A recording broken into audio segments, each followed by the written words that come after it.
अभी मेरे को एक मैसेज रिसीव हुआ व्हाट्सएप पे मिस्टर राहुल का।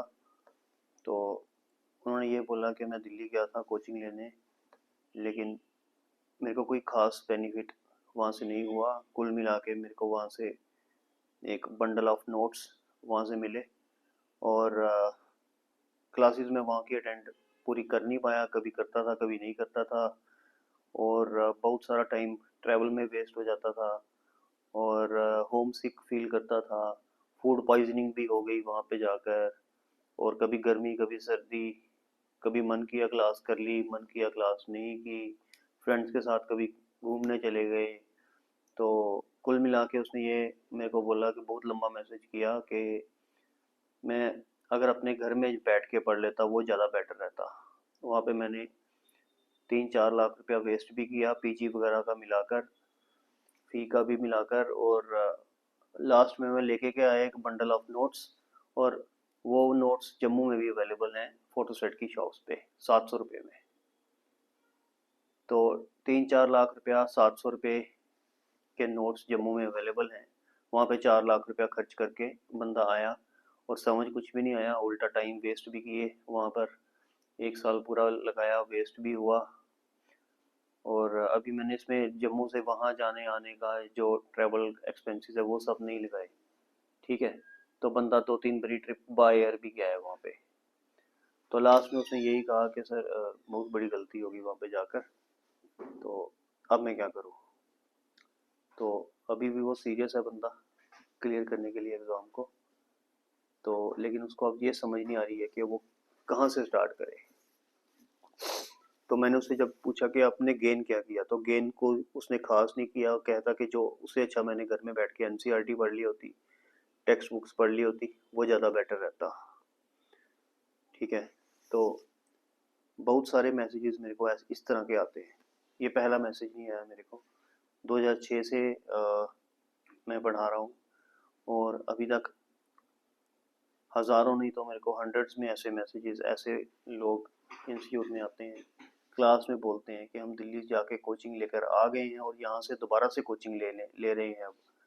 या फिर अगर कोचिंग नहीं ले रहे तो आप, घर वाले तो पैसे दे नहीं रहे दोबारा कोचिंग के, तो आप फिर घर में बैठ के तैयारी कर रहे हैं। तो बहुत बड़ी बंदा डिमोटिवेट भी हो जाता है इस तरह की चीज़ों से।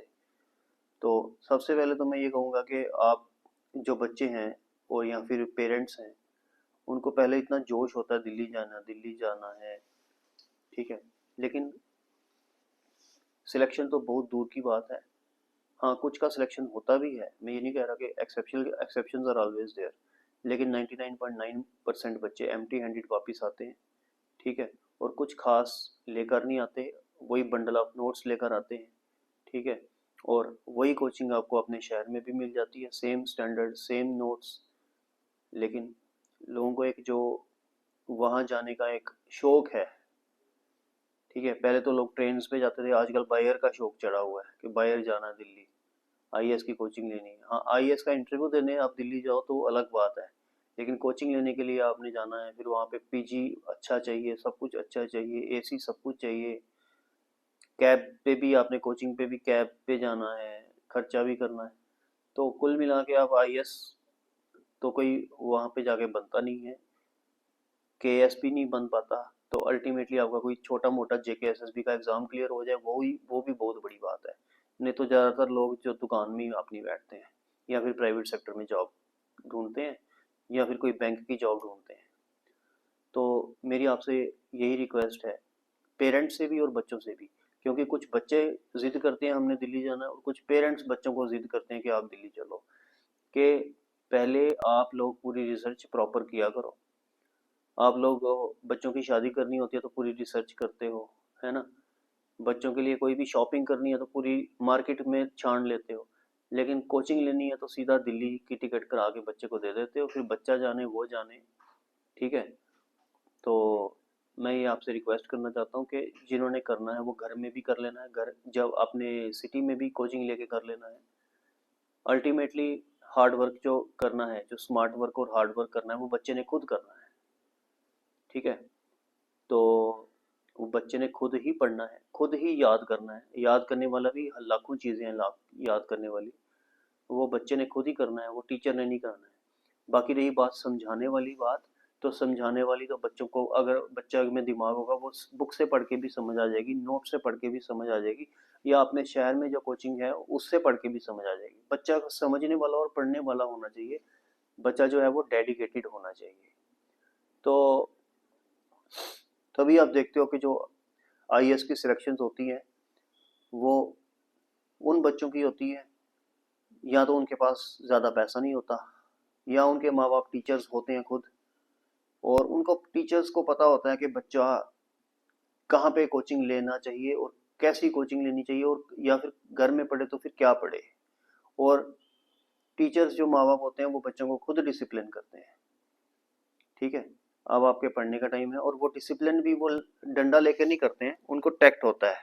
ठीक है, तो बाकी जिनके माँ बाप टीचर्स नहीं है वो, उनको हमारी बात सुननी चाहिए। ठीक है, ये छोटी चीज़ नहीं होती कि आप बिना सोचे समझे 5-6 लाख रुपया खर्च कर दोगे और बच्चा तब भी कुछ नहीं बनता। और बच्चों को भी मैं यही कहूँगा कि बाहर जाके कुछ नहीं होगा। ठीक है, अगर आपने यूपीएससी क्लियर करना है तो आपको पढ़ना पड़ेगा, चाहे आप बाहर जाओ, घर में बैठो, जहाँ मर्जी जाओ। तो जो लोग ये वीडियोस देख रहे हैं वो ये उनको कहूँगा कि ये उन पेरेंट्स को भेजो जो इस चीज़, जो ये डिज़र्व करते हैं कि वो इसे देखें, और उन बच्चों को भी भेजें कि जो इस जिद पर अड़े होते हैं कि हमने दिल्ली जाके ही आईएएस बन सकते हैं।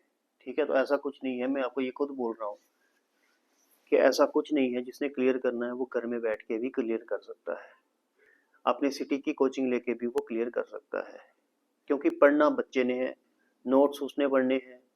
ठीक है, टेस्ट बराबर होने चाहिए, और दिल्ली में कोई टेस्ट नहीं होते हैं कोचिंगों में। ठीक है, लास्ट में जाके कुछ टेस्ट होते हैं, और ये कोई टेस्ट नहीं होते हैं कि मंथली टेस्ट, वीकली टेस्ट, हाँ वो बोलते जरूर हैं लेकिन लेते नहीं है। ठीक है, और अगर होते भी हैं तो वो प्रॉपरली चेक नहीं होंगे कभी भी। ठीक है, ये आज जब आप जाओगे वहाँ पे तभी आपको पता चलेगा, ऐसे आपको पता नहीं चलेगा। तो एग्ज़ाम क्लियर करने के लिए क्या चाहिए, मैं नेक्स्ट वीडियो में अभी वो आपको बता रहा हूँ। अभी तक के लिए थैंक यू।